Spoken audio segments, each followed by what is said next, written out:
Goeiemôre vriende, dit is vandag Vrydag, die 30ste Mei 2025. Julle is sommer uitnooi na ons bazaar toe môre. Dit begin so mag enige tyd van 8:30 af begin ons. So julle is baie welkom, is altyd baie lekker. As daar nog van julle is wat 'n bietjie wil betrokke raak, is julle welkom om vir Louisa te bel of vir Celeste of vir my kerkkantoor sommer te bel 55222689 kode voor 021. Baie welkom om met hulle te praat. Kom ons raak net so vir 'n wyle stil.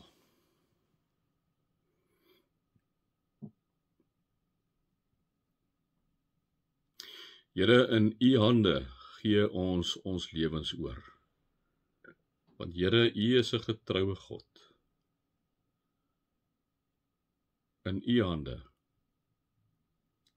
gee ons lewens oor. Amen. Vriende, mag daar vir julle genade en vrede en oorvloed wees, omdat julle God ken, Jesus ken en die Heilige Gees ken.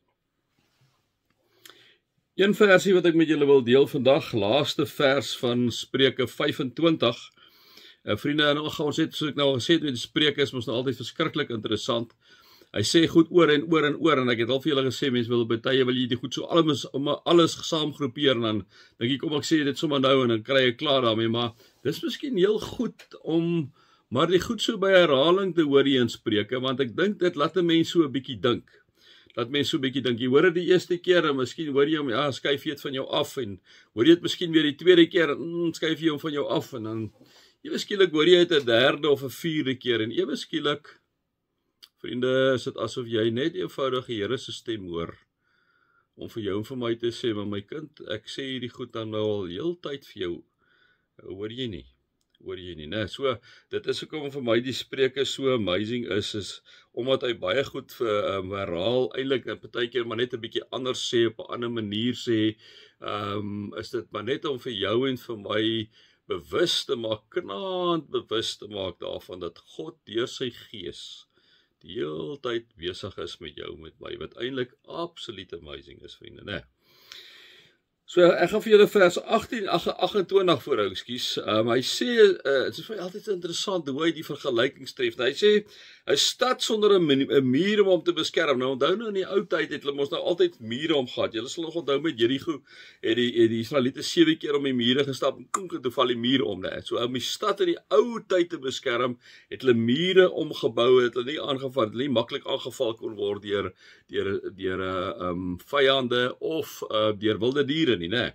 So, dit is hoe dit in die ou tyd was. So, dit is hoekom hy daarop, hy sê, 'n stad sonder 'n muur om hom te beskerm. Hy sê, so weerloos is 'n mens as hy nie selfbeheersing het nie. So, hierdie stad, liewe vriende, wat nie 'n muur het, is uitgelewer aan die vyand. Hy kan enige tyd verwag dat die vyand hom kan aanval. Hy gaan weerloos wees, want hoe verdedig jy hierdie stad? Dis nou in die ou tyd. Hoe verdedig jy hierdie stad teen vyande as hy nie 'n muur het nie? So, jy gaan die hele tyd met mense uitsit om wag te hou, om te kyk. Jy gaan met mense uitsit om wag te hou, sodat wilde diere nie daar inkom nie. So, eintlik is hierdie stad weerloos, maar as hy 'n muur om het, wat se dan? Dan is hy beskut teen die aanvalle van die vyand en teen die wilde diere. Nou sê hy, 'n stad sonder 'n muur om hom te beskerm. So weerloos is 'n mens as hy nie selfbeheersing het nie. Vriende, ek dink ons moet vir mekaar sê, en ons moet maar, almal van ons in ons lewe een of ander tyd, dan verloor ons meer of verloor ons selfbeheersing.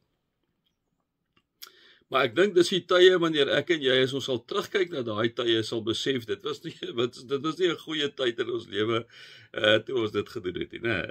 Ek dink ek en jy is eens daarop. Dit was nie 'n goeie tyd nie. As ek en jy die klok kan terugdraai, of die horlosie kan terugdraai, sou ons gesê het, ja, ek sou op daai moment sou ek 'n bietjie anders wou opgetree het, né? Want dit laat jou weerloos. Nou, dat jy nou so jou meer verloor het, dan kyk almal half so na jou en dink, maar wat gaan met hierdie ou aan? Wat gaan met hierdie vrou aan? Is dit nou nie lekker nie? Wat gaan met hulle aan? Hoe verloor jy jou meer so, né? So, dan is jy eintlik weerloos. Jy's eintlik in die oë van in jou eie oë weerloos, maar jy's eintlik weerloos want jy's uitgelewer.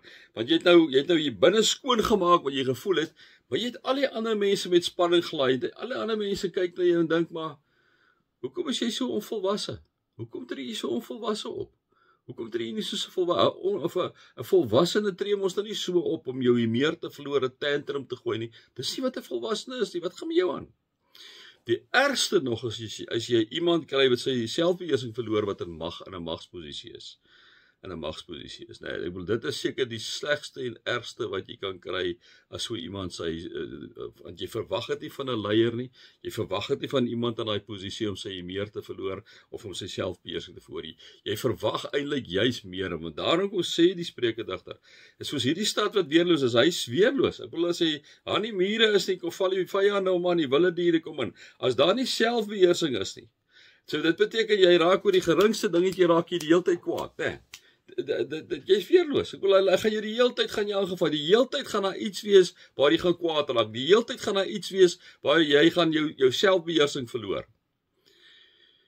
As dit aan mekaar gebeur, dan moet jy baie mooi gaan kyk, want dan is ek en jy onvolwasse. Dan is ons onvolwasse. En dit beteken ek en jy moet baie mooi by die Here gaan sit en miskien moet jy en ek ook gaan vir 'n sessie by 'n sielkundige om vir ons te help met anger control. Nee, met woede uitbarstings. Want dit is seker die grootste skade wat ek en jy kan aanrig aan ons kinders, aan ons vrou, aan ons vriende en in ons kollegaskap wanneer jy nie selfbeheersing het nie. Dan is jy inderdaad 'n stad sonder 'n muur om hom te beskerm, so weerloos as 'n mens as hy nie selfbeheersing het nie, want almal rondom het later hulle respek vir so 'n persoon verloor, né? So ek dink dis iets waarna ons maar altyd baie mooi moet kyk, want dis die twee vrugte van die gees sluit hierby aan, geduld en selfbeheersing, dis die twee vrugte van die gees, né, wat jy dan, as jy daarmee sukkel is om vir die Here te sê, Here, help my daarmee. Want baie keer as jy jou selfbeheersing verloor, is dit ouens wat 'n bietjie 'n lae selfdink van hulle self het, 'n lae selfbeeld ook het, hè, en hy moet amper half sy mag uitoefen om homself af te druk op mense. Dit werk ongelukkig so, die mense verloor alle respek vir jou net daar. Jy kan in watse magsposisie het, almal het hulle respek vir jou verloor, né? En daarom moet ons vir die Here vra en sy gees vra om ons daarmee spesifiek altyd te help. Wees eerder geduldig, luister eerder mooi na iemand, luister iemand uit, byt op jou lip wanneer jy wil kwaad raak, gaan stap eerder om die huis, selfbeheersing. Dit beteken jy beheer jouself. Beteken jy gaan nie toelaat dat jouself net sy gang gaan, né? En dit vra partykeer van jou om 'n bietjie mooi na jouself te kyk, jou mooi onder beheer te kyk en anders op te tree as wat jy op die ingewing van die oomblik wil optree. Dis sommer my 5 sent vandag, vriende.